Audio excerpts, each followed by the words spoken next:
দেশের বিভিন্ন অঞ্চলে চলেছে শীতের দাপট। প্রচণ্ড কুয়াশা ও হিমেল হাওয়ায় দুপুরে সূর্যের দেখা মিললেও রোদের তাপমাত্রা থাকে কম। উত্তরের হাওয়ায় থরথর করে কাঁপছে মানুষ। আবহাওয়া অফিস জানিয়েছে, উপমহাদেশীয় উচ্চচাপ বলয়ের বর্ধিতাংশ পশ্চিমবঙ্গ এবং আশপাশের এলাকায় অবস্থান করছে।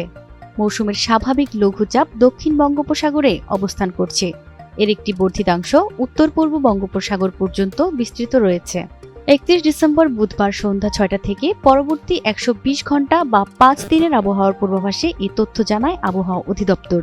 বুধবার সন্ধ্যা 6টা থেকে পরবর্তী 24 ঘন্টার পূর্বাভাসে বলা হয়েছে, অস্থায়ীভাবে আংশিক মেঘলা আকাশ সহ সারা দেশের আবহাওয়া শুষ্ক থাকতে পারে। এছাড়া মধ্যরাত থেকে সকাল পর্যন্ত দেশের অনেক জায়গায় মাঝারি থেকে ঘন কুয়াশা পড়তে পারে এবং কোথাও কোথাও দুপুর পর্যন্ত তা অব্যাহত থাকতে পারে। ঘন কুয়াশার কারণে বিমান চলাচল, অভ্যন্তরীণ নৌ পরিবহন এবং সড়ক যোগাযোগ ব্যবস্থা সাময়িকভাবে ব্যাহত হতে পারে।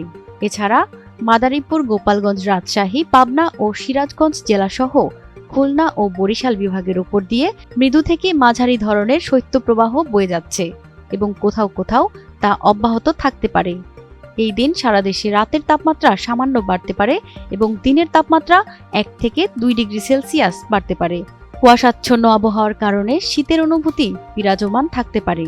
1 জানুয়ারি বৃহস্পতিবার সন্ধ্যা 6টা থেকে পরবর্তী 24 ঘন্টাতেও অস্থায়ীভাবে আংশিক মেঘলা আকাশ সহ দেশের আবহাওয়া শুষ্ক থাকতে পারে বলে জানানো হয়েছে।